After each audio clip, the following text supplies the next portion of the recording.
evils of the internet. Oh. But anyway, you all know me. I'm Cameron Green, also known as J Critic from various places online. And with me today is Spidey Wing. Hi. I guess you're friendly neighborhood Spidey Wing. Yeah, he's a bit of a jokester, isn't he? I wouldn't necessarily call myself a jokester, but I appreciate the compliment. Thank you. Well, your nickname is the Pun Star on Twitter. Yes, it is.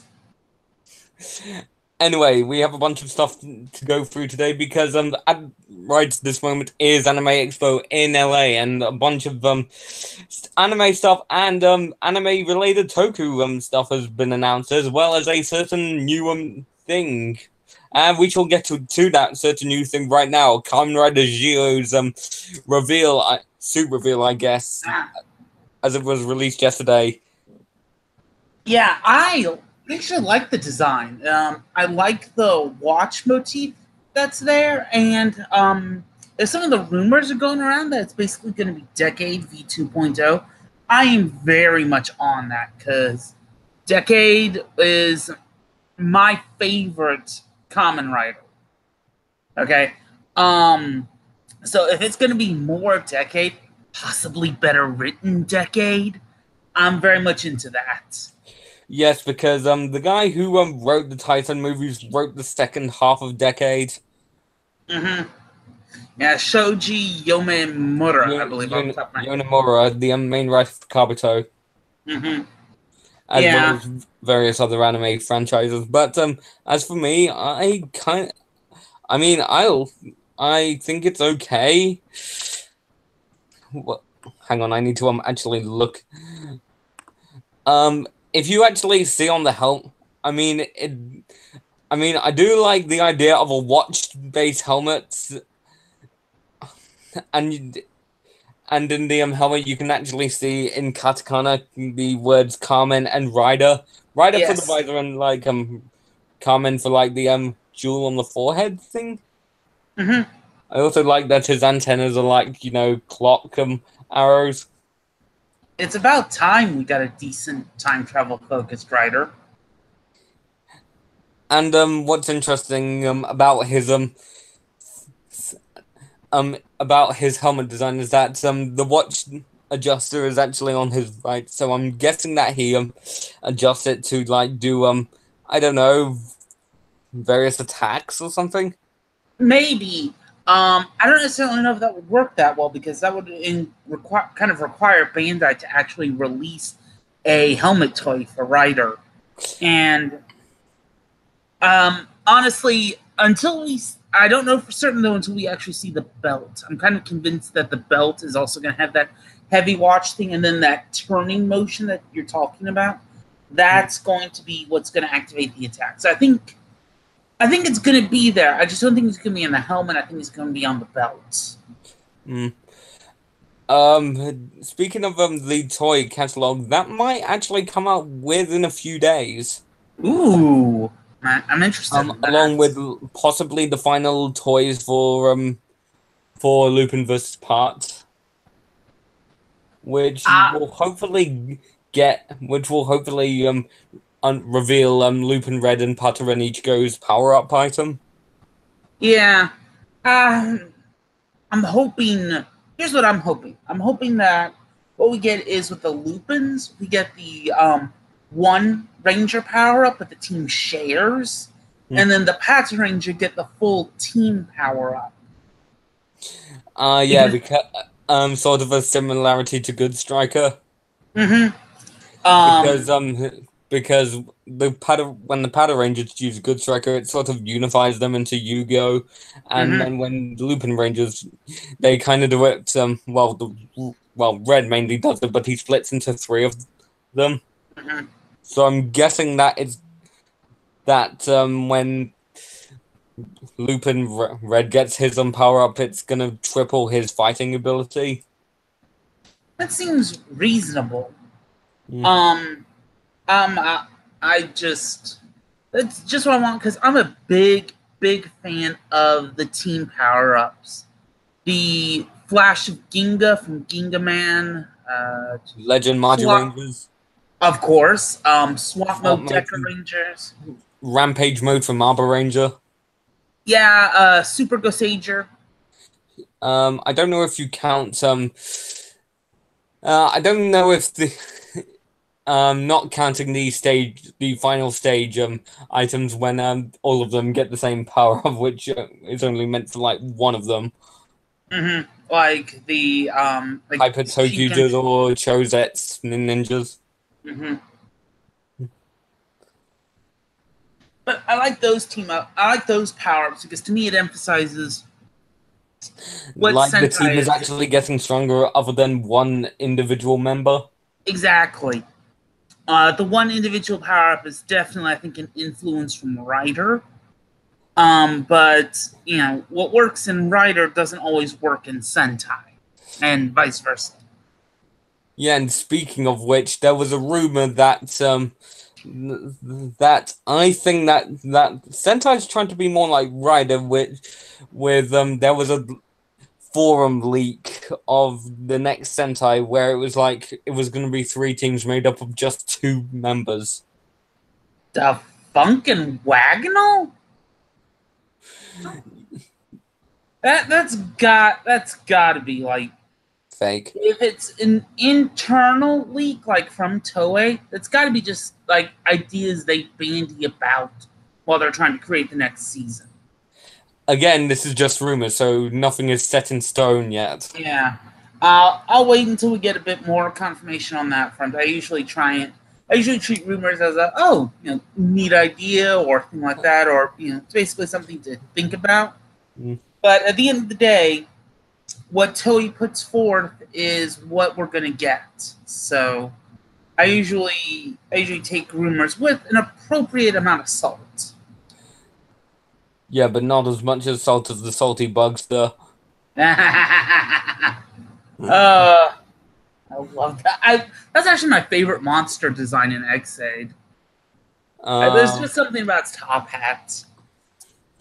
And he's actually voiced by a person from a character from Time Bokan 24, if you know what that is. I have no earthly idea. The name sounds...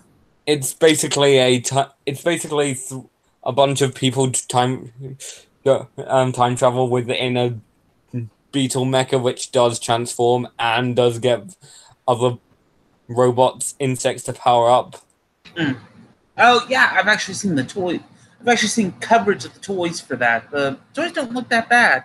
Very modern Sentai / Rider. You've got the core reader thing, and then you've got things that kind of build up on it. It's very like the Loxies from Gaim, where the individual things have little electronic features, but they work in conjunction with the main toy to create richer sound effects. But going back into your thing of the thing of nothing is set in stone yet, need to remind you that that the original idea before Lupin versus Part was set in stone is that it was going to be like an aerial based Sentai akin to possibly Jetman. So basically, Ultraman Gaia, but with Super Sentai. It was going to be flight based. Possibly. Honestly, I think like something like that could work. Like you got like a big team, you got like a huge defense organization, and then you got land defense, air defense, sea defense, maybe even space defense later on, and then each one has a 3-member Sentai team to fight in that specific thing. You can get like some good stories out of that. You can get friction, you can get team ups for awesome. You can get drama, you can get comedy. So that's probably something like that could work, which is probably which is probably part of the evolution of the concept that eventually became Lupin versus Pat.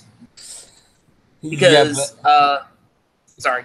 Yeah, but what you kind of designed makes me think of Toei mixing elements of Ghost Ranger because of the 3 tribes, Q Ranger because 3 times 4 is 12, and Lupin versus Part.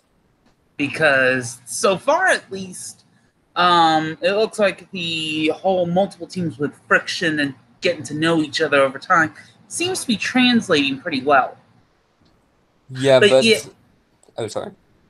Yeah, no, I was just saying, the concept I just described could be a good, solid, like, evolution of the concept if they want to return to it later on.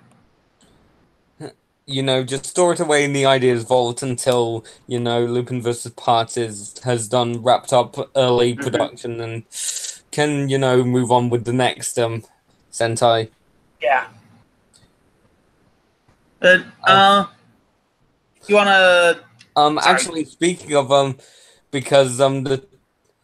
speaking of Lupin vs. Part, there was an Amazon listing for the next Lupin vs. Parts mini album. Oh yeah, the one that may or may not feature a new opening for the show.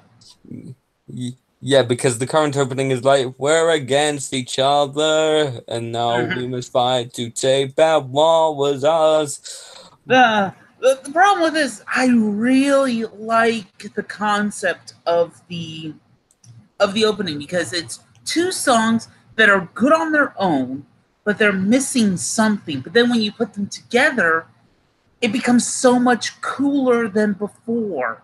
Okay, now I have heard that the leaking of the leaking of the song titles was way too early, so yeah, there might be more coming along. Same with the Geo leak. Apparently, it was an update error.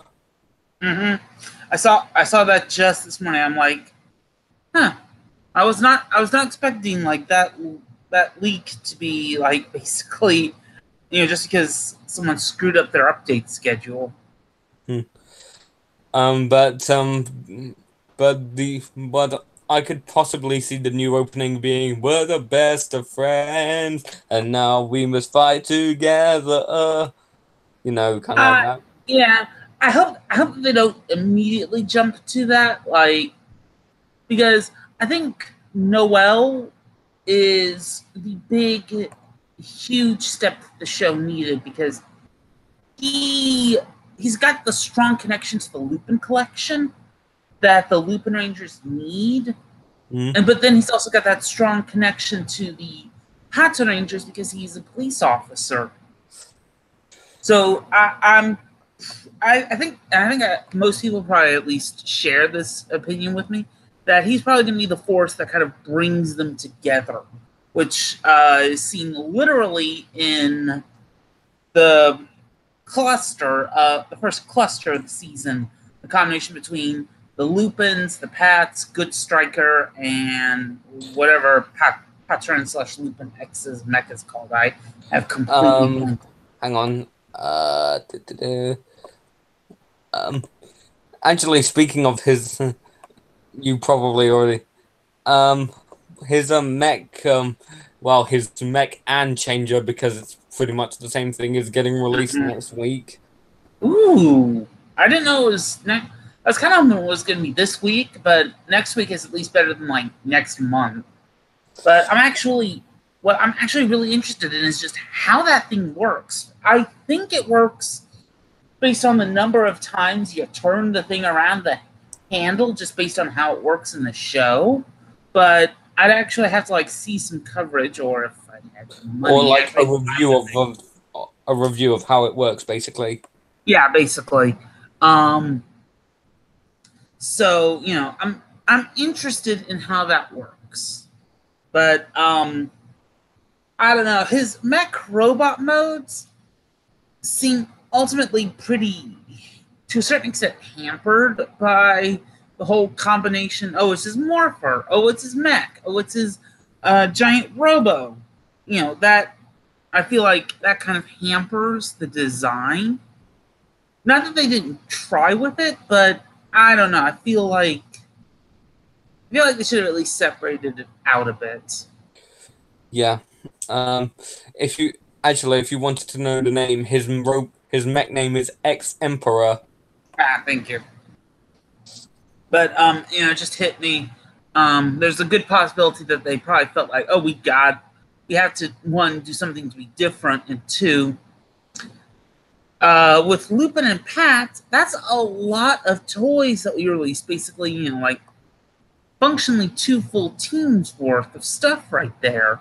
So maybe they felt like if they were to release a separate Morpher and a separate Megazord, it will clutter the wave too much. Yeah, and not to mention the amount of dial fighters and trigger machines in the mini series that we have. For like promotional items, for example, the music dial fighters and trigger machines that got released for the movie. Yeah, I'm kind of surprised that they actually are advertising something like the music one in the show. Yeah, especially in the open, it just feels weird. Yeah, I like the idea though, the fact that because it basically kind of starts hinting at, Kai, Kairi and Keiichiro are more alike than they care to admit. They're both, Kairi puts up the front of being, lighthearted, but also, serious but lighthearted. And Keiichiro is, dorky as all get out. But so I like the idea that, Keiichiro and Kairi are still more similar than they care to admit. But I think it kind of is playing into how Kairi is starting to treat Keiichiro as an obstacle as Lupin Red, but when he's not thieving, he treats him kind of like a surrogate older brother. Who is always hot-headed. Hey, when you're hot-blooded, you just gotta check it and see. He's got a fever of 103 degrees Celsius. Anyway, moving on to build. Did anything happen this week? The Silver Dragon bottle was revealed. Yeah, I feel like we're so late in the show. Is this really the best time to be introducing brand new toys? But again, it is leading up to the movie, which tend to be the final things in the show's run, if you don't count the premium stuff. Yeah, I'm more talking about the Blizzard Knuckle. Like I feel that's like gonna become that's gonna become premium exclusive. Yeah, that I have no flipping doubt. But on the toy introduction front, the show's been a little wonky, but on pretty much every other front, Build has been killing it for me. Decade is my favorite writer, okay? Sento is my second favorite right now because he hits a lot of notes. His discussions with Stalk /Evolved /Shoichi /Fuck you Stalk really kind of hit notes of what I think science should be. He's fun. He's a jerk at times, but he gets called out on being a jerk. So, he grows. Sento is a great lead writer. Ryuga is a great secondary writer. Build is just, it takes all the elements I love out of Writer, infuses a few elements from Sentai, tosses on a hefty helping of madcap comedy that has legitimately just made me laugh for 20, 30 seconds, and shakes it all up and adds on an extremely entertaining villain in Evolved. I was expecting you to make a smoothie reference because drinks and bottles stuff. No, sorry, I'm just gushing about how great Build is. Yes, I have started gushing about two main things: how good Maji Ranger is, obviously, and how good Kamen Rider Build is, because both shows speak to me in very, very different ways, but they're very, very strong personal ways, and I really just think they're really good.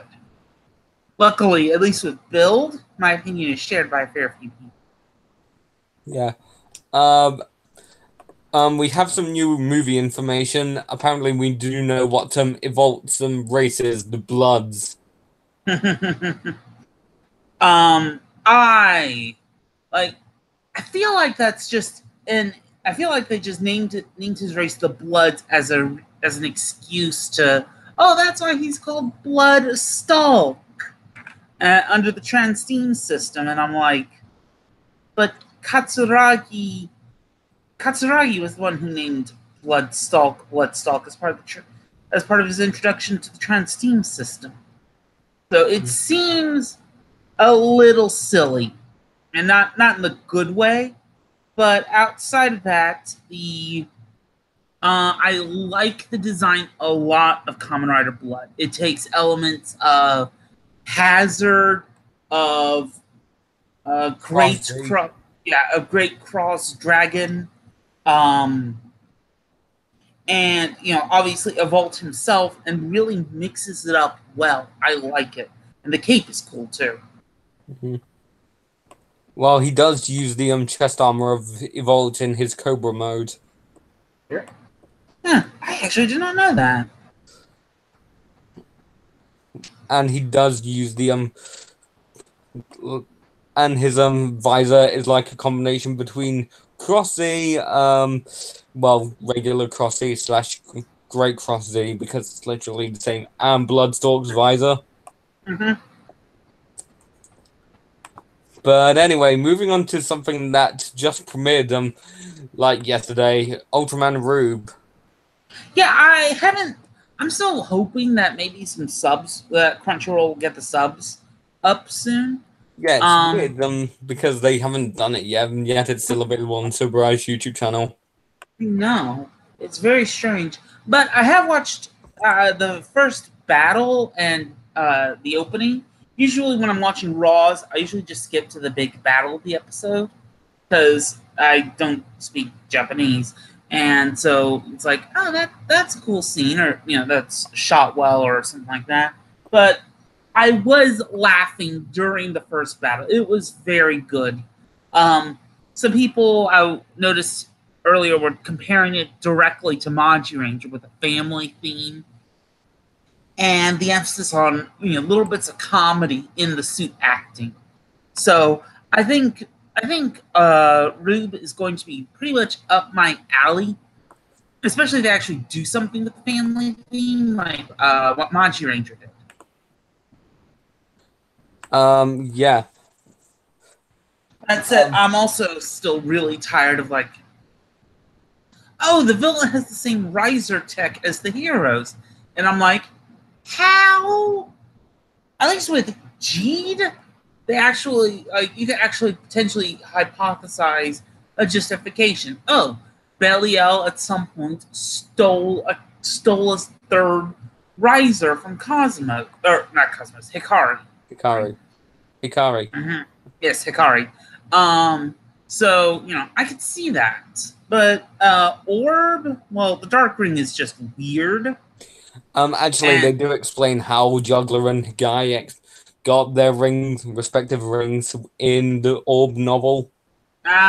So basically we here in the States will never ever find out. Actually, there's an article on the Ultraman wiki about everything in the Orb novel. Cool. I have to actually peruse that later.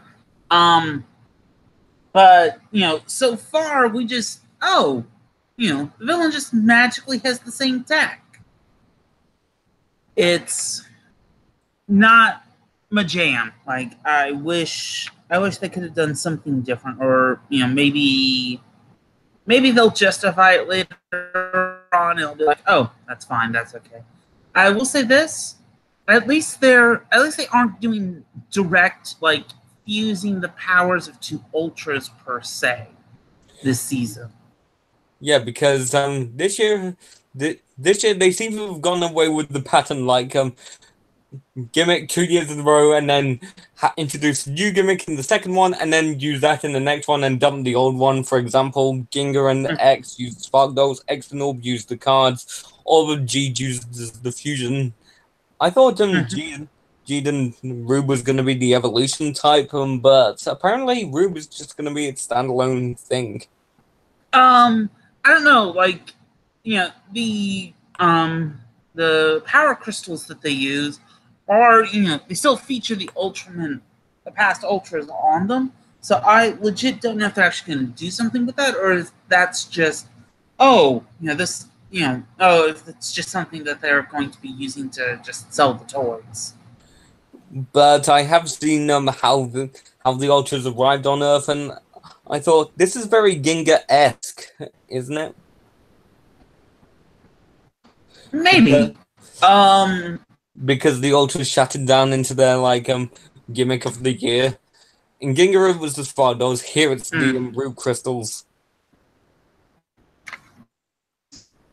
Yeah. I don't know. I've read up on how Ginga came to Earth, so I'm familiar with that. But I haven't actually specifically seen it. So I will say that my train of thought derailed. Basically, we'll just see how things play out in Rube. Yeah. The gimmick isn't my favorite, but I'm willing to give it a chance if they either use it well or tie it interestingly to the mythos of the show. Like, Gene uses the twin fusion gimmick, okay? But it's tied in well to the mythology of the show and makes sense. So I was okay with it, even if it is thematically a straight reuse of how Orb did his fusion. Kind of like how with Drive and Build use functionally identical toys, but they go about using them in completely different ways, tie them in completely different ways to the show's mythology. Thus, I was perfectly happy to get a bunch of Drive toys and a bunch of Build toys. But Build so far. And you said that the guy our main villain has the same changer as the heroes, which I could speak for everyone as everyone hates the changer because it's basically like the 2017 Power Rangers movie Morpher. Yeah. I didn't actually think about it. I actually mentioned it. But yeah, you're right. Rube's Riser is really similar to the 2017 movie Morpher. Huh. Yeah. But I take it you're not necessarily a fan of shows that reuse that or have the villains using the same transformation devices as the heroes. I mean, if it can work, great. Then yes, but I don't know. But at least now I have a clear idea of who Orb Dark is. Who? The main villain of the show, who has the same technology as the hero. Oh, yeah. Well, that could be potentially pretty cool. I don't know. I'm still waiting to see what Dark Orb does, if he's doing anything major or if he's just there to help instigate new fight scenes. Well, according to the schedule of how things play out, we'll be seeing Orb Dark possibly next month. I'm still kind of half convinced. Oh, it's really Juggler who somehow managed to get the Darkring back and somehow managed to score either copies or guys' actual cards for Tiga and Ultraman. Or just used Tiga Dark and fake Ultraman / Zarab. Ooh, that could legitimately be really cool. I wonder if the Darkring has that kind of functionality for Dark Tiga and Nisei Ultraman. Sorry, I was lost in thought about how the toy would work with that, and I'm like, oh, that'd be so cool. I want to see that. I want that to be a thing. Like if that is how it works, we're probably gonna get another P Bandai re-release of the Dark Ring with that new functionality intact. Well, But oh god, they are releasing re-releasing the Dark Ring. So maybe as well as the old ring, but with more TV accurate cards. So actually, Jesus no. Because I actually have. So it's basically the katakana, so it's basically the writing on here, but replaced with like the M78 language. Yeah. And no like fusion fight stats on the back. Yeah, but oh god, that would just be really, really cool. Like in this season, Juggler, instead of like fusing monsters with himself to become Zapondon or Zapondon, however it's pronounced. Zapondon. He fuses evil ultras to try and to basically use their darkness to create a light.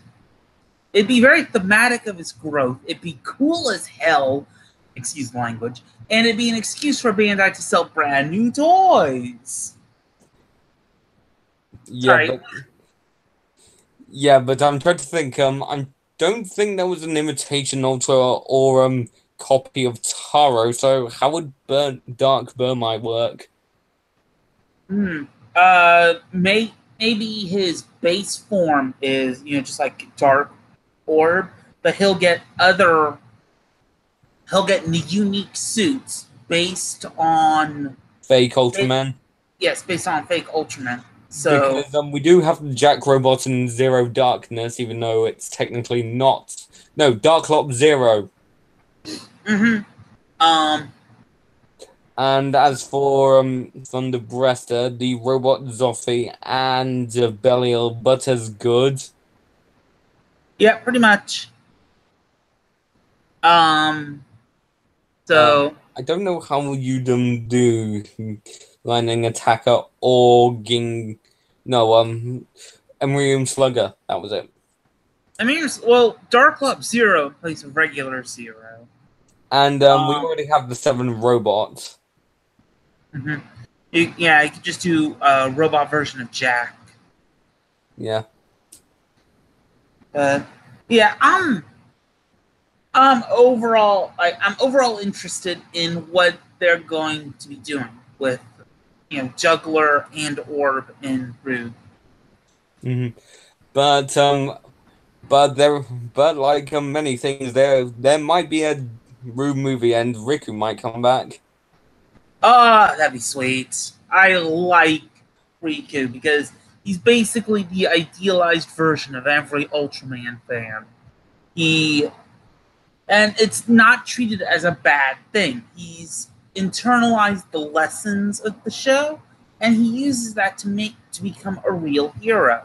So it's basically Riku is in a way Subraya Productions telling the fans, yes, we love our fans, and you guys can take the lessons of our shows and go out and make real change in the world.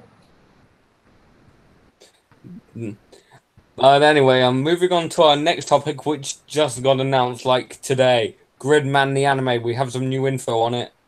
I am super excited for quadruple S dot Gridman. Or maybe it stands for Superhuman Samurai Cyber Squad Gridman. That's my hypothesis, but I'm holding off until we actually get some confirmation. But the new look for Gridman is people described it as being very Ginga-esque, and I could definitely see that. It's also very Evangelion-esque with the broad shoulders and very narrow waist in some of the control art, which is basically the art that the production studio gives to the animators to make the regular animations for each episode. So I am still stupidly excited. If it's still slice of life comedy mixed in with serious danger stuff. Yeah, giant kaiju fighting action, along with someone in that show hacking hacking the very laws of the universe, I will be all over that like Nutella on a sandwich. And so far we actually have so far we actually do have like a few people like on it that you may know from other stuff. For example, Hikaru Midorikawa, the original voice of Gridman, is returning as Gridman. And Gridman. Tetsu Inada, the voice of Doggy Kruger from Deca Ranger, is voicing a character in it. Oh, cool. I will say this: when I found out that when I first found out that Gridman was voiced by Hikaru Midorikawa, the first thing that popped into my head was the scene of him looking at Khan Digifer and saying, "I'll kill you." That's a reference to the fact that Hikaru Midorikawa is also the Japanese voice of Hiro Yui from New Mobile Report Gundam Wing. And he's also the voice of Mirror Knight from the Zero Things. Who's Mirror Knight? I'm kidding. Don't worry, I haven't seen the specific movie in full that Mirror Knight's in, but I have seen like some of the fight scenes with him. One, cool as heck design. Two, I love the notion that, there are other heroes who aren't exactly Ultramen. And three, well, he's got a cool feature in just being able to generate illusions that, act like mirrors. It's really cool. But, and we also have our first look at what is supposedly our main villain of the thing. If I can just go, there we go. Can you see it on your end? Oh yeah! Wow, that's a really great evolution of Digifer. We don't even know if it. According to this, it's Alexis Kuriv or something. Oh, Alexis Kuriv. Seriously? Yeah. I would have if they were going for I guess I was kind of hoping I joke sometimes about Kilo Khan Digifer. Because both Kilo Khan and Khan Digifer have the Khan in the name. So, to me it's humorous to mash them together. But it's kind of a joke. But to me it seems like, if you're going to play with the quadruple S with the Gridman, actually name the villain Kilo Khan Digifer and have him be like Digifer, Khan Digifer's successor / cousin. I don't know. I don't know what's going to happen. It's just, I wanted the stupid name that I came up with to actually be used in the show. And he is actually the person voiced by Tetsu Inada, aka, Doggy Kruger. And the voice, I'm pretty sure he's also the voice of Ultraman X's Riser. Ultraman. No, that's. Sorry, no, not X, Victory. No, that's not him. Really? No, let me check.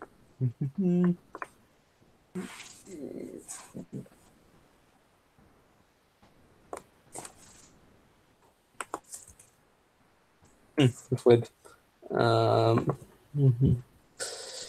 excuse me for a moment. Jesus, no, I don't want to. Sorry.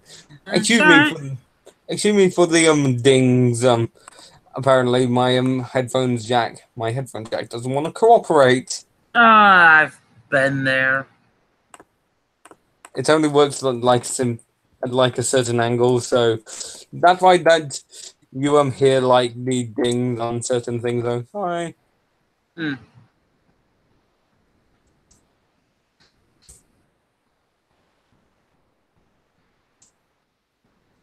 Here we are.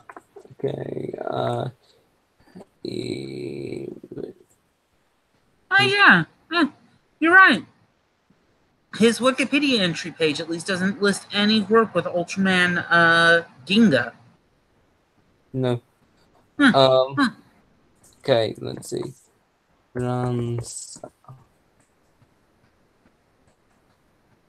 But I am excited for the new Gridman. I got to watch the actual actual Gridman a couple months ago, and I really liked it. Like Takahashi, really off the top of my head, I suck at remembering names, was an extremely relatable villain, even if I wanted to smack the stupid loose more than once to him. Naoto is a really good like teenage lead in the show because he splits between the rising the rising heroism that you expect out of an ultra protagonist, but he also shifts that to being, well, a teenager. Okay? With actual teenage problems. Exactly. It's just a really good combination slice of life tokusatsu show. And I didn't know that's what I wanted. And it's another reason why I like nowadays I like Superhuman Samurai Cyber Squad even more than I did when I was a kid. Because Cyber Squad is American slice of life sitcom mixed with with toku action. Gridman is Japanese slice of life comedy.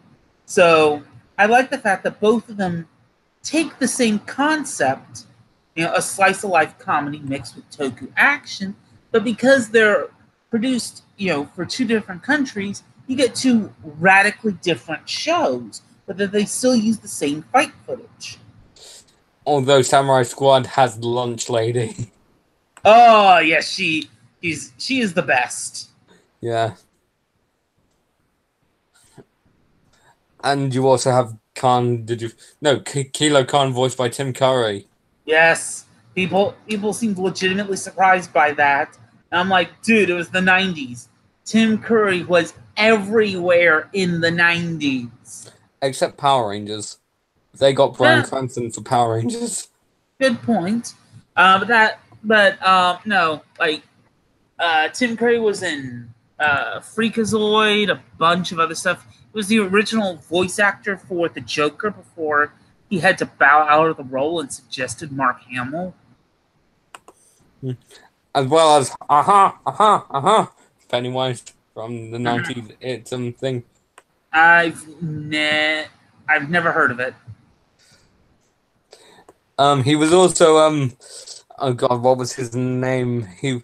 I know he was a certain he was in Voltron the Third Dimension, but I can't remember what he was either Lotor or Emperor Zarkon. I can't remember. That was it. Lotor. Yes. I actually watched Voltron the Third Dimension while it was airing. I remember thinking, I remember thinking that the drastic change in animation style was weird. But other than that, they did successfully continue on themes and storylines from the original Defender of the Universe.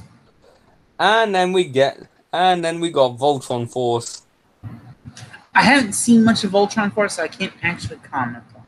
Apparently, people said that the animation was planned with cookie cutter characters,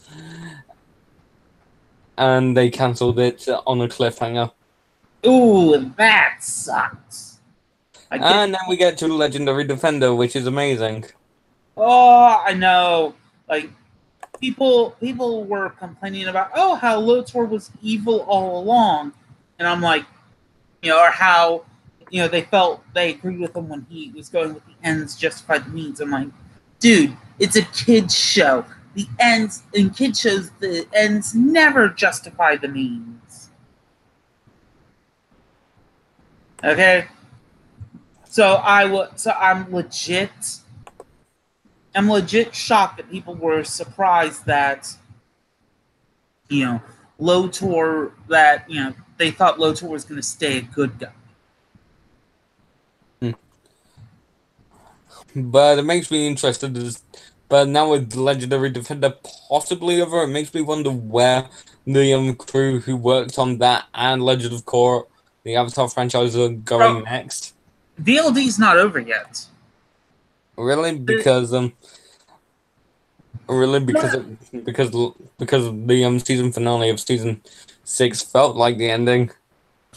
No. Well, for one thing, the Galra Empire is still out there. They haven't been able to successfully reform it. Two, Lotor's, they didn't specifically kill him off with a note of finality. Three, I think they're only up to 50 or 55 to 60 episodes, and Netflix has said that, we ordered, a grand total of like 70 some odd episodes for Legendary Defender. So we've got at least one more season. Hang on, let's see. This is the note of finality for some of the other staff, like I believe the voice director said that this season was their last before they retired. Hmm. And I think at least one other production member said that this was their last season as well. Let's see, Sony minus 32. We have like 28 episodes left. Yeah, that's assuming like they could go like give us like 2 to 4 more seasons. Yeah, so they've got time. Like this feels like I put it like this is the end of the, let's say, the end of the 3rd season of Babylon 5. Okay, it has ended. It ended very satisfying. It had a very satisfying conclusion, but it opens up a lot more questions. Like, I likened what they are hinting at for the next season to at least start as a road trip, because they're going back to Earth. So they are. So we get news stories like, now they're kind of on the run, flying through the universe from the Galra. They don't necessarily have the support structure of the Castle of Lions anymore. Yes, they still got the Coalition, but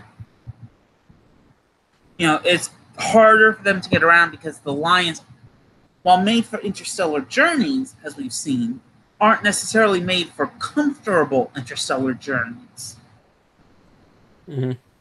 So I'm pretty certain we're probably going to see more stuff coming up. But moving on, because we went on like a giant tangent about how much we like Legendary Defender. Sorry. No, it's fine. We could talk about whatever the hell we want here. Power Rangers. There's a lot of news surrounding Power Rangers because they released a bunch of new trademarks for it. Oh yeah, I saw a few of those. Like, they might. I'm personally of the perspective that these are just like the preemptive trademarks that they filed just to make sure that no one else grabs them before they need them. So it's probably not going to lead to anything immediately, but it's just them laying the groundwork for future seasons. Yeah, for example, we have Q Rangers. Gee, I wonder what that one's gonna be. I have no earthly idea. Possibly the next but in all seriousness, I think it's possibly a placeholder name until they find out a name for like an adaptation for Q Ranger. Yeah. So, but do they do any other ones, or was it just Q Ranger? I don't know. Next up, we have Ghost Rangers. I don't know what that is. I don't know either. Like, Ghost Rangers. Unless that might be like a preemptive trademark for Lupin Rangers, but I thought we were past the point of like random overseas copyright names, like how the Die Rangers were copyrighted as Star Rangers for MMPR Season 2.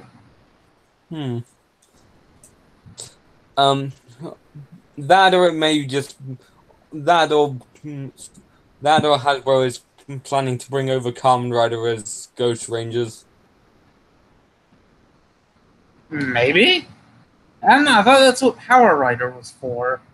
Yeah, but apparently but someone didn't do anything with trademark and they killed it off around January.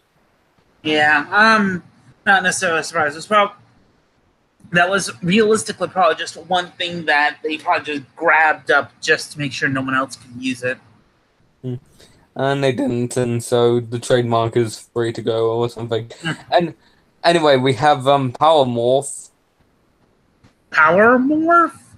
Yeah, which is possibly it's thing involving sporting goods and games.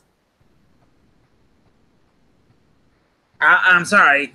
I was legit caught up in like thinking that Power Morph is the most bland name for a Ranger team I have heard since Megaforce. Hey, and then if they're still doing super seasons, super power morph. I mean, why stop there? Super ultra mega ultra, super mega ultra extreme maxi to the optimum amount power morph.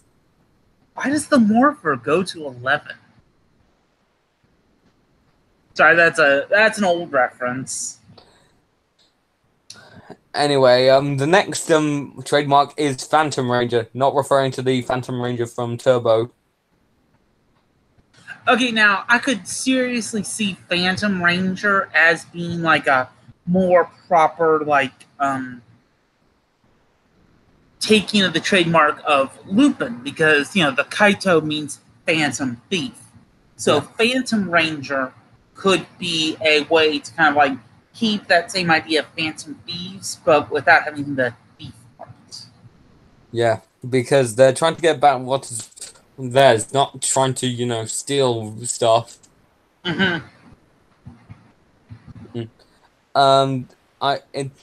They also say it is ironic to note that aside from red, blue, black, yellow, pink, green, and white, and ghost, this is the only other Power Ranger trademark. It was granted as a first extension. Which means that the extension idea means that it's reserved for them, but that if they don't use it or do something with it or extend it again within a certain time frame, it lets other people have access to it. I'm not 100% familiar with American copyright law. To be fair, it's all over the place these days, especially on YouTube. Mm-hmm.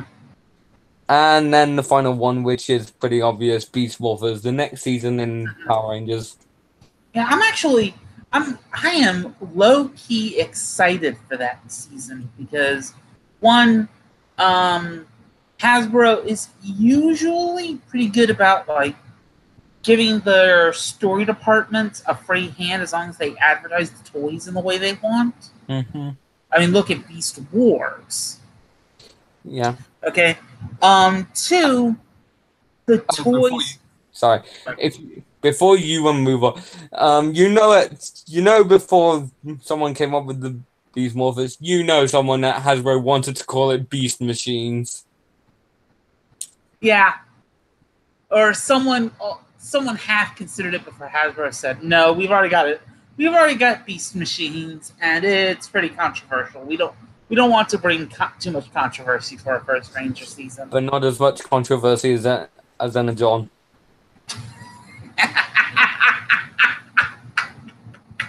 Sorry.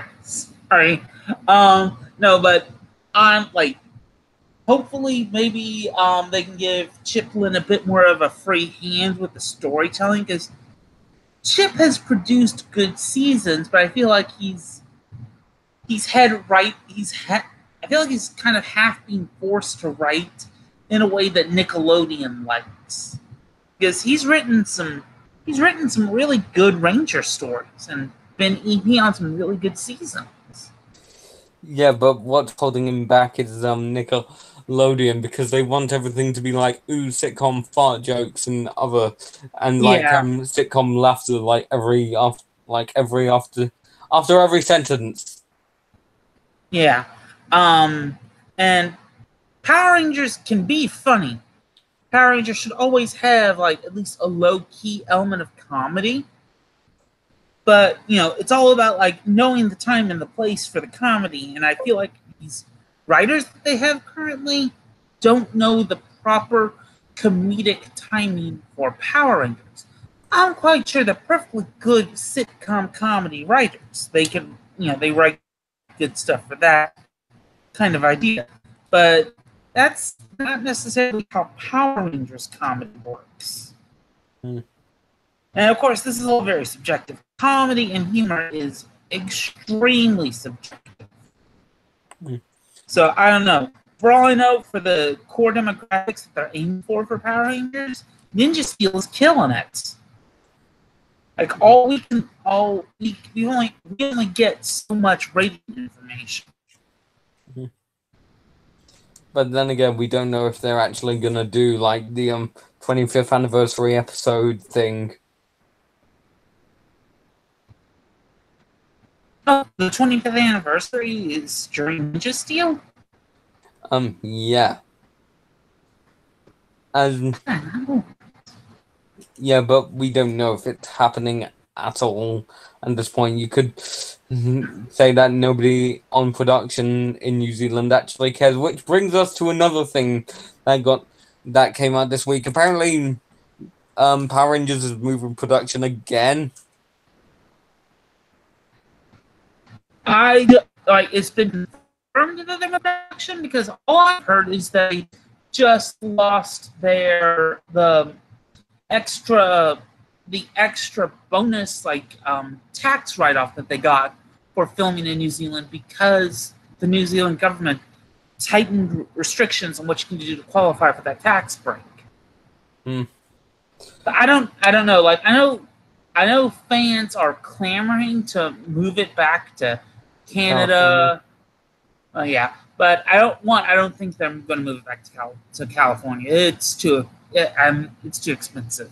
Plus, you need to shut down certain areas of LA to film fight scenes. Yeah, so I'm personally going to take the perspective that they just lost a tax break, but they're still going to film. But after Hasbro does the research, they're probably going to stay in New Zealand. It's probably still going to be the cheapest option for them. Mm-hmm. Unless if they possibly could move production to Canada. I don't know. I know in the late 90s, early 2000s, a lot of television shows were filmed in Canada because there are good prices there. And however, what I also know is there are certain places here in the United States that are trying to really make filming in those states extremely enticing to companies. So I feel like we are up in the air. I feel like Hasbro is probably researching their options to try and figure out, okay, with this tax break, is it still best financially? Still possible financially to film in New Zealand, or to maybe take it to Canada, or maybe to film in certain states, for example, the state of Georgia here in the United States offers some really nice tax incentives to film in the state of Georgia. The television series The Walking Dead, for example, is filmed here in Georgia. Bits and pieces of the last couple of Avengers movies were filmed here in Georgia. So I feel like everything's kind of up in the air about that, but until we get some drastic change, I'm going to run on the assumption that, they're just staying in New Zealand. They just lost a bit of money. Mm-hmm. Anyway, moving on, and that's pretty much all the Toku, but it's not the end, as we also have other things to talk about. For example, this is where my brain kind of gets gaps in, and it's like, what should I talk about? That isn't boring. Let's talk about some anime that got announced. Agretsuko Season 2 got announced. Yeah, I just watched the first episode the other day. It looks really interesting. Agretsuko. So I might sit down and watch some more of it at some point.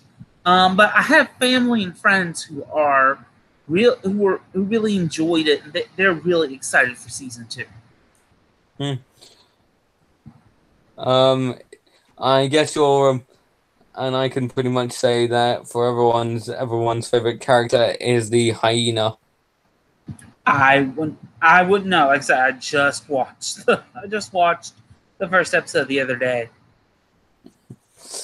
Um, but what I'm like in quasi related anime news, you've heard that Lionsgate is looking to do a brand new live action Gundam movie, right?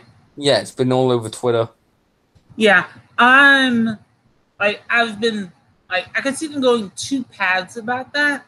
One is the obvious, oh, let's just retell the 1 Year War. The 1 Year War, by the way, is the plot of the original Mobile Suit Gundam anime from the very first. 1969. Mm-hmm. Or they could do something different and like tell a new story, but within the setting. So I don't know. Like I legit don't know. I feel like the safer options just retell the 1 Year War, but I feel like the more interesting solution. But sorry, I took it off on a tangent again. No, please continue. But no, like I'm interested in seeing what they do because their early shots were of a streak of light going around, flying around the Earth, which is at least thematically similar to a scene from the animated Gundam movie Char's Counterattack. Hmm.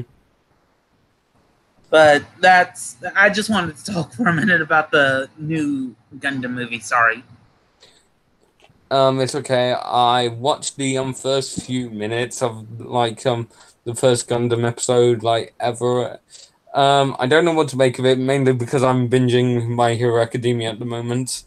I have heard good things about My Hero Academia, but the Gundam came out the original Mobile Suit Gundam came out at the tail end of a boom in super robot anime. So it's very, very different to what you see in where the robot basically serves as a superhero, which is where we get super robots. So the original Mobile Suit Gundam is a very different anime, and if you're going to watch it at some point, I actually don't recommend you watch the original series. Because there's better written seasons out there. No, actually. I recommend if you want to start getting into Universal Century Gundam, you start with the 1 Year War, because that is literally the foundational basis of all the conflict and all the other Universal Century series. I don't recommend you watch Mobile Suit Gundam, though. It's dated, the animation is really off-model in some spots, and there's a lot of filler episodes. So I recommend you watch the Mobile Suit Gundam compilation movies. There are 3 of them. They're about 2 hours long. They condense the stories down. But there is one downside in that they get rid of my favorite support weapon from the TV show, the G Fighter, and replace it with something called the Core Booster.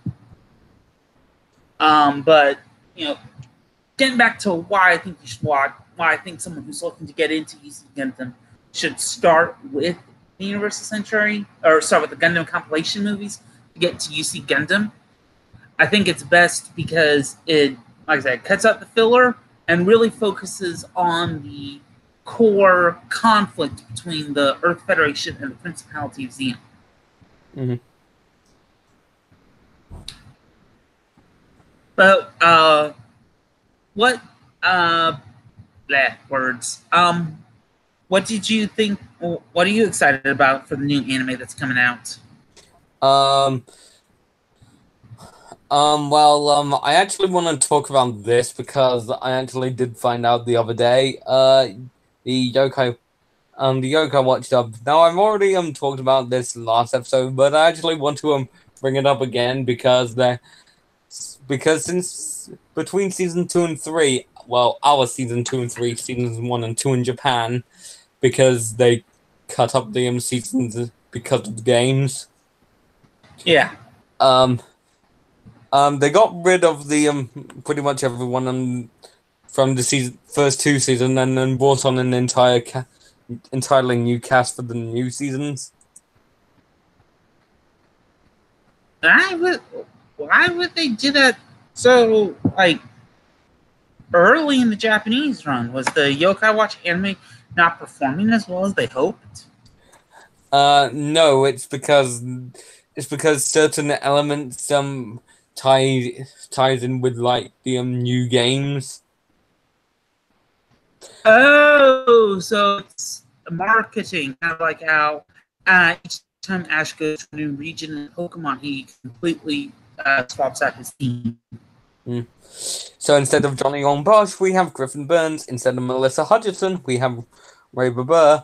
Instead of actually, the person who voices the secondary protagonist, Haley Ann, in America, in a home Misora in Japan, who is voiced in Japanese by Yuri-sen's voice actor. We have Erica Harlacher, if you know who she is. No, I do not. Have you watched Hunter x Hunter? No. Kill la Kill? Nope.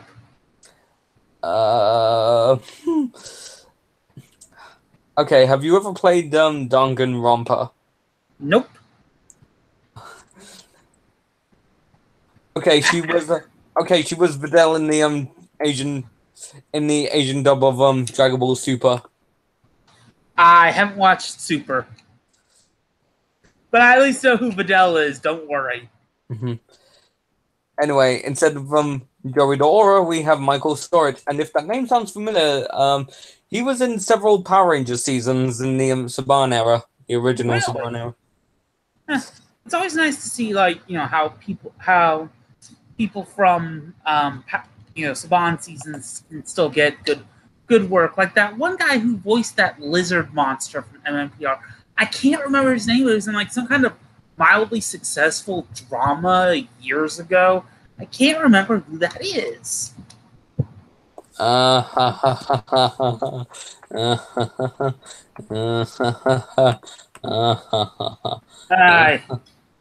get it. I already get it. That's all right. But like for me, my catch 'em all obsession, like that kind of anime / game style has been very well fulfilled by Pokemon for years.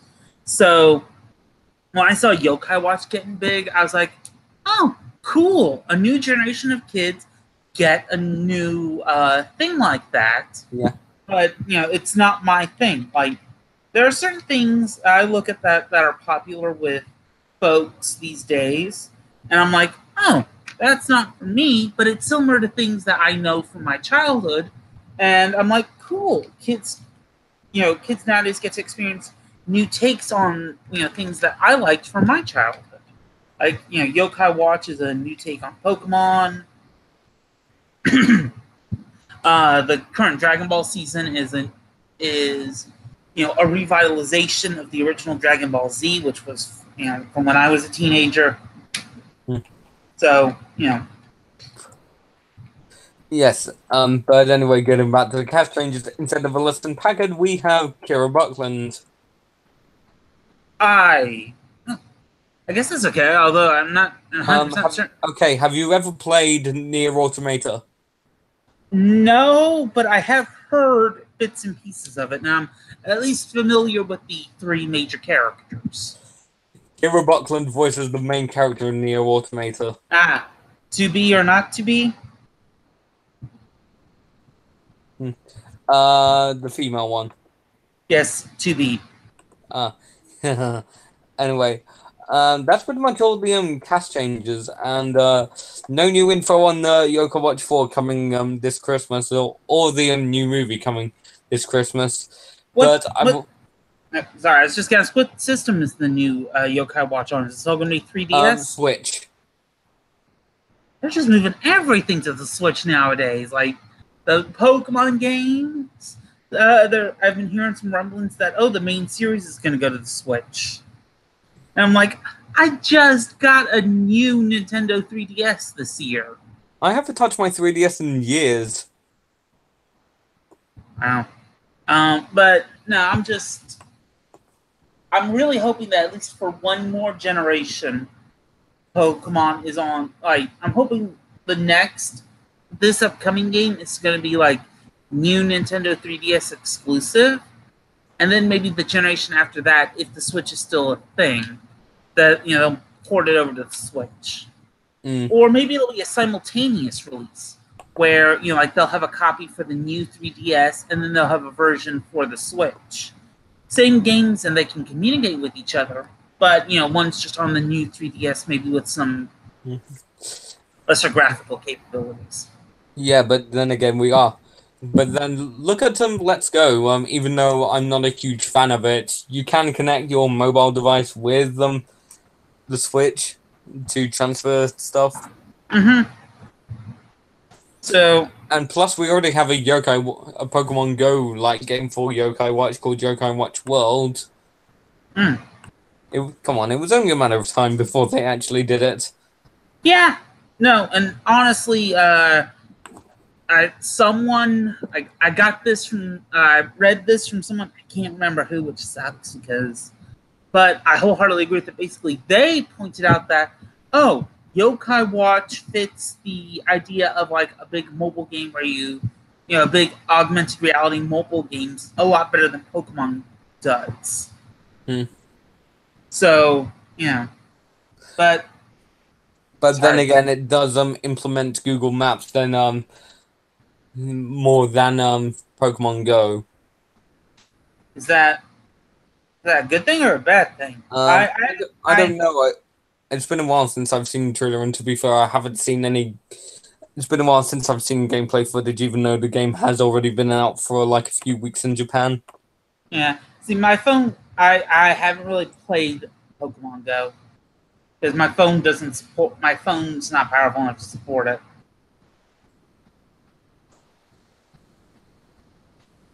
But. Anyway. But in the more recent season in Japan, we actually have a bit of new info about some upcoming character development. Cool.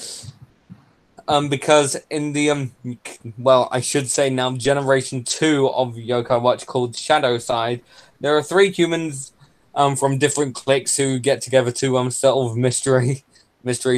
So it's basically Yokai Watch meets Gigigen no Kitaro meets Adult meets that comic of Scooby-Doo where it's like more dark.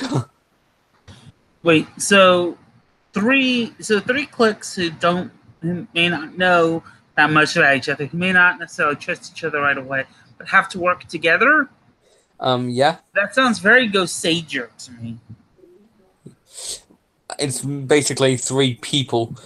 One of them is one of them is the daughter of the of Keita / Nate, the protagonist of the first generation. That's a big time skip. Well, it's 30 years. Well, they did say in the first episode, it's been 30 years since Nate saved the world from the yokai with the Yokai Watch. Now a new generation takes its place. Dang.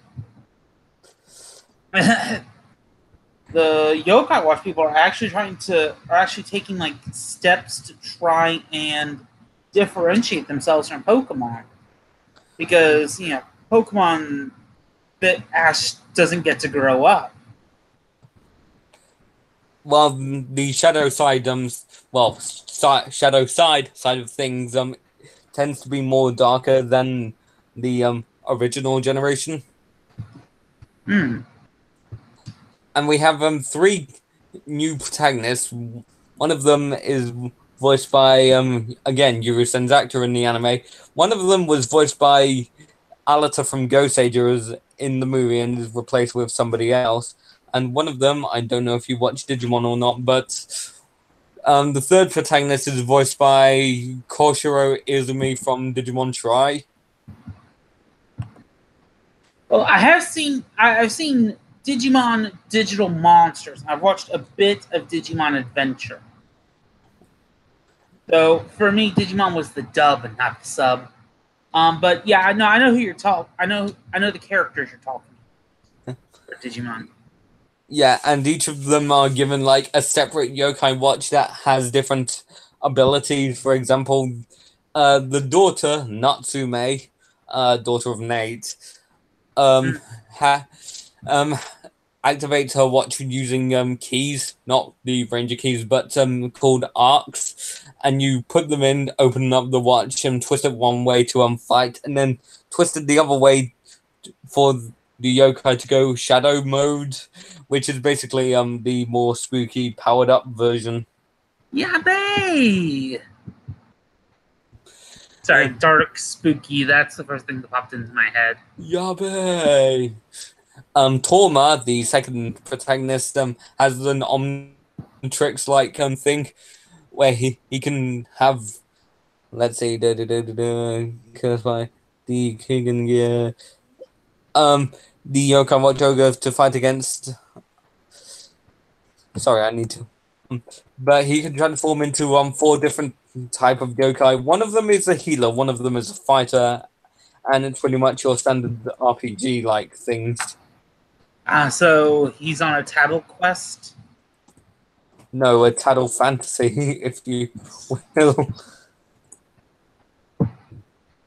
Torma Tsukinami. The yokai watch he is the one. It doesn't say about, but he can. And the third protagonist is God damn it, Akinori. He uses a yokai watch with like those like plastic coins that the original one had. Well, he uses triangular tokens to like do like different elemental powers. So one's RPG, one like possibly uses like a fusion element. What does Natsumi use? The summoner one. So she's basically using original yokai watch gimmick. Yeah, but instead of metals, they use keys. Okay. Called arcs. So one should not open an arc.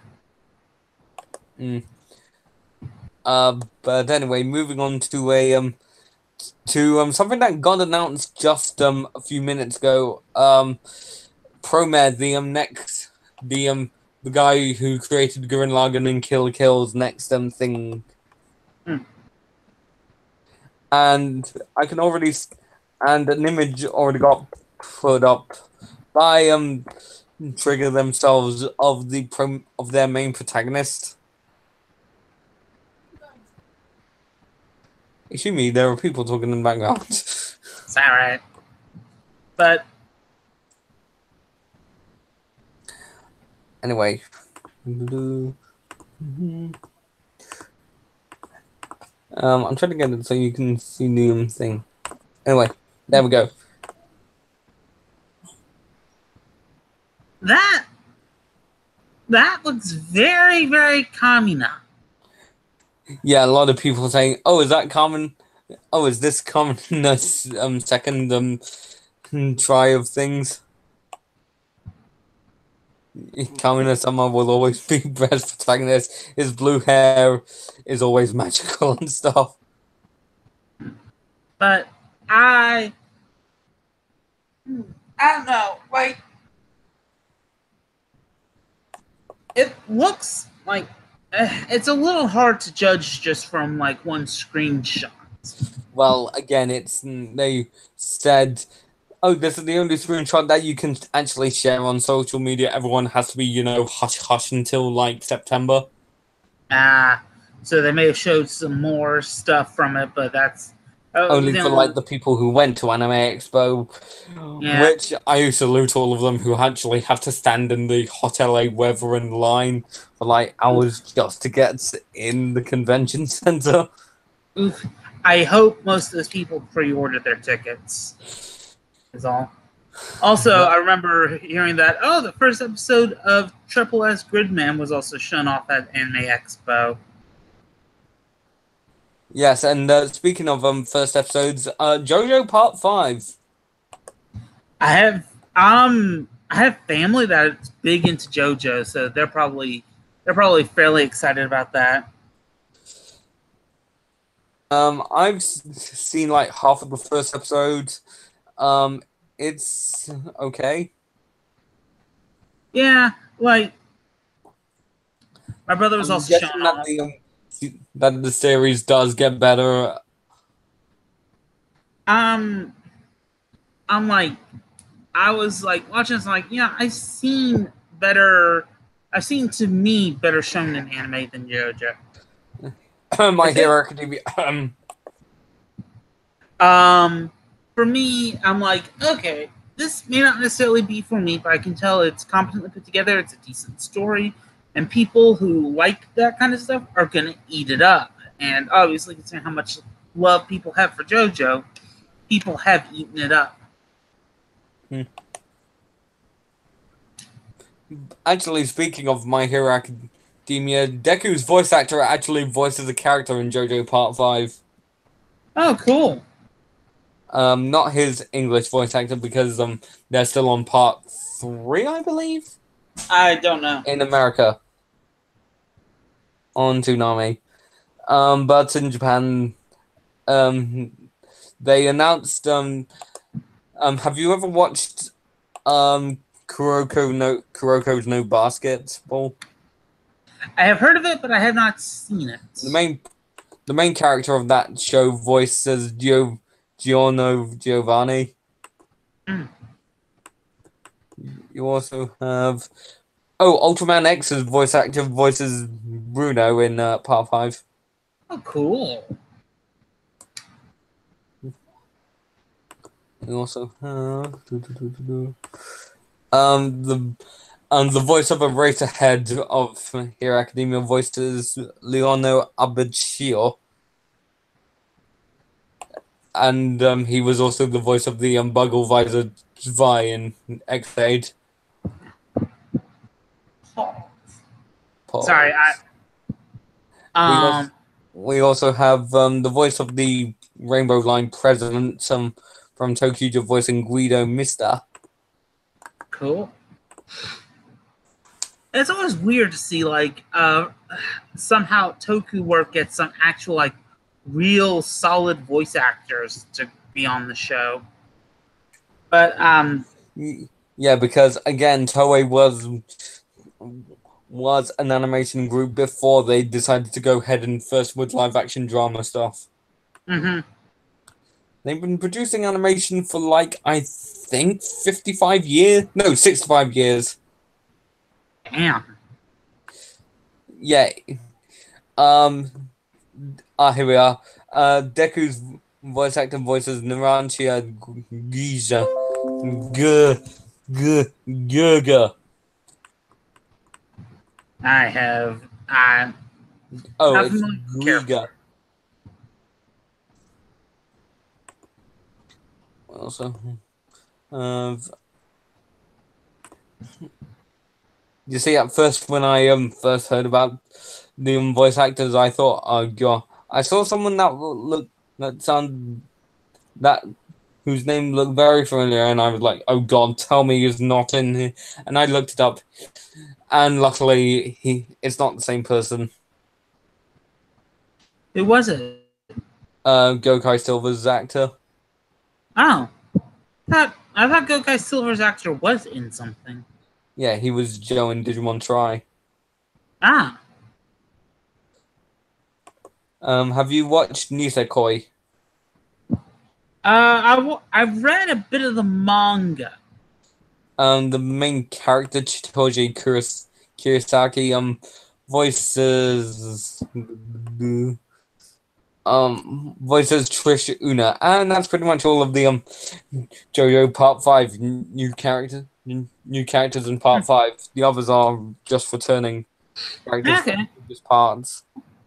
It sounds like it's a pretty good mix of like new characters. So hopefully they'll get to do something with it, not just like continuing the old conflicts of earlier seasons, but actually maybe do some new ones. Yeah. Especially since I can't see Dio on the character list in Part 5. Well, you may think you don't see Dio, but in reality, Dio is always there all along. No matter what, Dio is always there in any situation. But moving on to you see, I can't really think of we could talk about no, this is the previous episode. Sorry, I keep all of these on a Google Doc. Attack on Titan Season 3. I'm not that interested in Attack on Titan. That's me.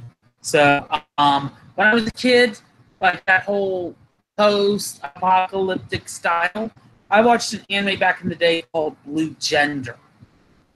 That kind of hits that itch for me. But I don't even know if you've heard of Blue Gender.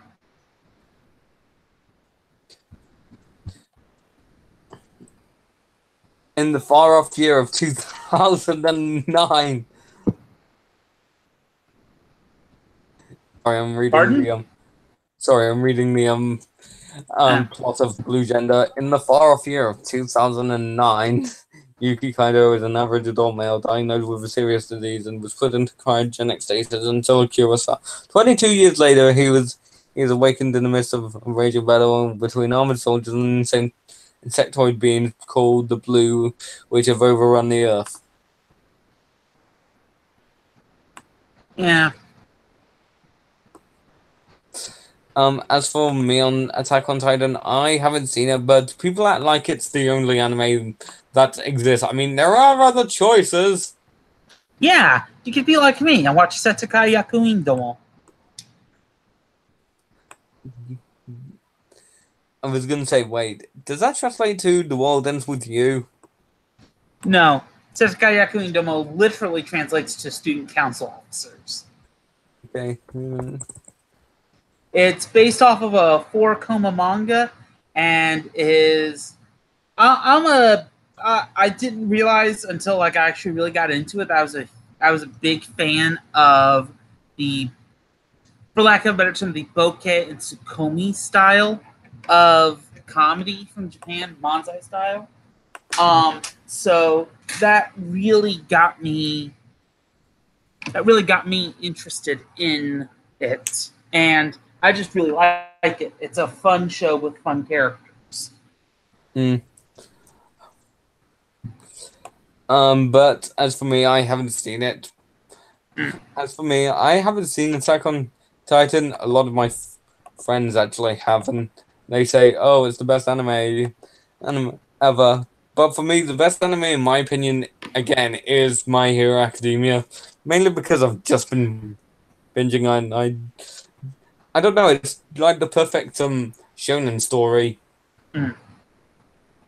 I mean, yes, the character has flaws. Please, anime, learn from this and do more of this. There are. Anyway, I want to talk about. Oh, have you actually been watching Gundam Build Fighters?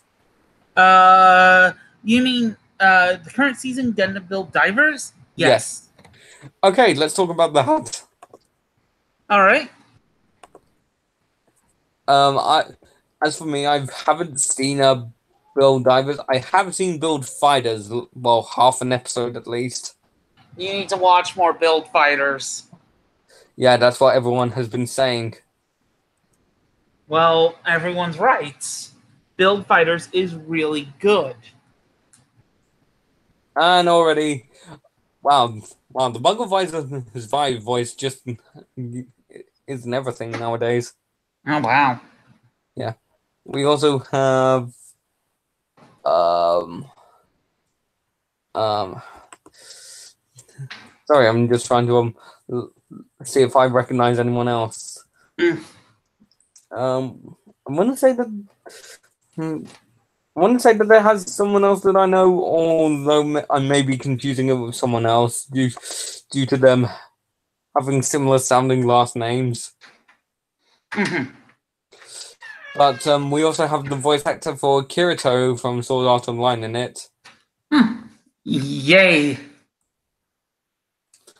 Let's see. So it's basically build fighters, but in virtual reality. Yeah, Gundam Build Divers it basically takes the idea of build fighters and shoves it into an MMO. So it's basically build fighters crossed with Sword Art Online. Kind of, it features a much less serious plot line though than Sword Art Online, from what I understand. Mm. Yeah, because I've actually been rewatching Sword Art Online, and all I have to say, damn, why does everything have to be so dark? It's almost like they tried to make it overly serious. Yes, but again, this is the same guy who created Excel World, although I haven't seen it. No, I'm confusing Excel World with Excel Saga. No, yeah, So I have not seen Excel World. I have seen a bit of Excel Saga though.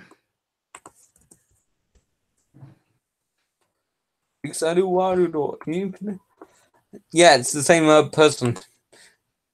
So yeah, I am correct. It's a short overweight boy who voiced by Eren Yeager / Todoroki. Cool. And as we go down, it's pretty much, oh yeah, I recognize this person and this person. So yeah, it's pretty much, but pretty much, and then anyway, speaking of, anyway, I'm moving on to, because I actually want to talk about this a new cartoon has premiered today. Summer Camp Island. What? Summer Camp Island. Cartoon Network's new show. I My cable doesn't get Cartoon Network, or we don't have Cartoon Network on our setup anymore. What's it like? What's it about? Um, two kids go to what they think is a regular summer camp, but it's actually a summer camp run by witches, and it's full of like weird stuff. Sounds like pretty typical Cartoon Network stuff. But I don't know. That sounds like it could be interesting. The idea, like, oh, a couple of normal folks go to a magic camp to learn about and wind up learning about magic and friendship and having big life lessons like that. That's really good. Who were dropped off at summer camp? The camp is a host to many bizarre occurrences, such as the camp counselors, who are composed of popular girl witches, horses that transform into unicorns, talking charts, post-it notes that lead into other dimensions, and nosy monsters who live under the bed. They must. Our main characters, Oscar and Hedgehog, must contend with these out-of-place events and make their stay at camp worthwhile. Well, that sounds like it could be really interesting. Plus we already have like Cedric the Entertainer as like one of the characters in it. Cedric the Entertainer is in this? Yes. That seems like an extremely odd choice. But he voices like a character that doesn't say a whole lot. Huh. Well, that sounds like they're just bringing him on for star power. Like, we have this really cool person, but he only shows up in like a few seconds of each episode, and it's like, I'm on the fence about this. Yeah. I mean, I have watched the pilot. It's okay. but it doesn't do anything. Oops, sorry, it doesn't do anything really special. I mean, it doesn't have that much grasping power as like other cartoons have. Although that maybe the fact that I'm actually behind on a lot of cartoons. That who knows? Maybe I actually watch the full series. Speaking of which, the full series is actually being run for the whole 24 hours cartoon for the whole day today that Cartoon Network is on. They're just airing every single episode of Summer Camp Island that they actually have. So like the whole entire first season. So kind of like how Disney. My apologies. Yeah, when Disney premiered DuckTales, they aired the first episode constantly over 24 hours. Yes. So I'm not surprised. They probably think, oh, we might have a bit of a DuckTales killer right there. Actually, they probably want to show it off. Actually, speaking of which, DuckTales is actually something I want to talk about, but I haven't seen a single episode, so I don't know what to make of it. I have seen pretty much everything that's been aired up to date, and it's very, very good.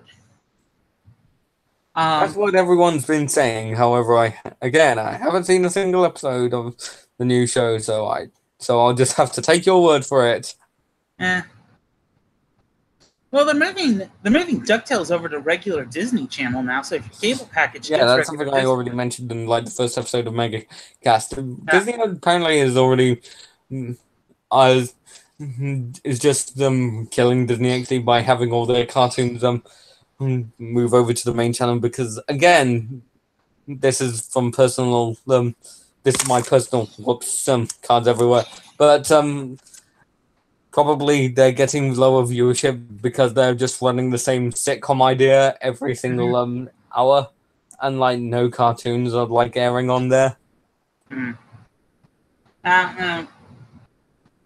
But DuckTales does it. It basically, I have to describe this because I'm not always the best. DuckTales takes the core ideas of the original ones, which are, Uncle Scrooge. Uncle Scrooge's family reunites with him after being estranged for decades, and he rediscovers a sense of family and self-worth through his new adventures with his family. This new series adds a bit more mysteries to it. Like, for example, what happens to the triplets' mother is a core driving force in at least the first couple of seasons. But, it's at the end of the day, the show's about a family. Yeah. Okay. So. Plus, it's diving deep into like the Disney Afternoon thing and just like putting references left and right. My favorite one is kind of the obvious one, but Darkwing Duck. Yeah, hopefully he's gonna get a reboot cartoon soon. I'd be okay with, at least for right now, if he had just a crossover episode with DuckTales.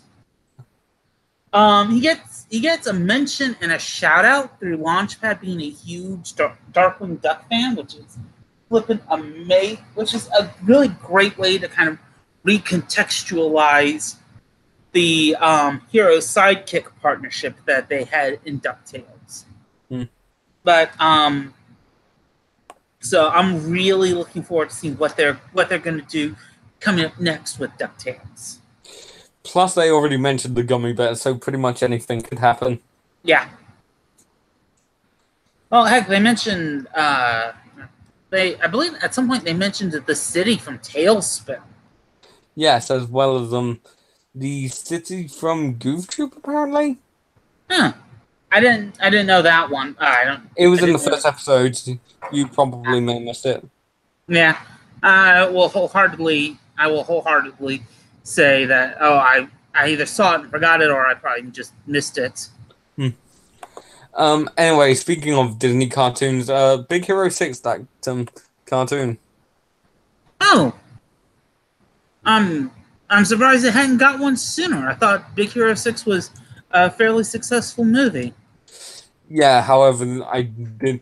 However, last year in France, exactly last year, I did see like in their Toys R Us, they still have like stock, stock not selling, even offered up to 50% off. Wow. So the hit movie may have done well, but the toys didn't move. Gee, Uh, I wonder what that sounds like for Toku fans here in the States. the Lion Fortress Megazord. Hmm. Yeah, sorry, the thing that popped into my mind was that image from closing Toys R Us that just had their toy sections filled with electronic T-Rex Zords from the MMPR movie.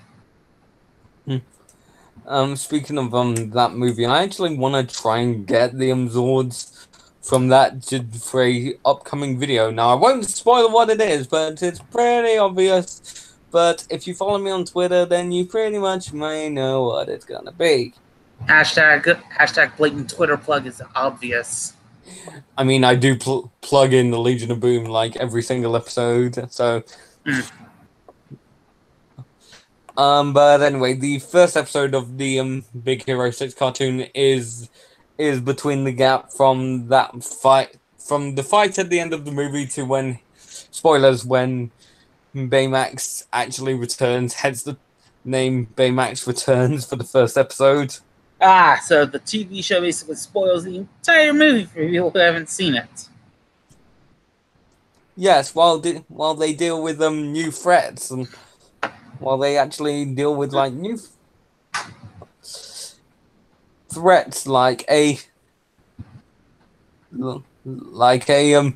steampunk villain or like a villain voiced by Gordon Ramsay. Wait a minute, what?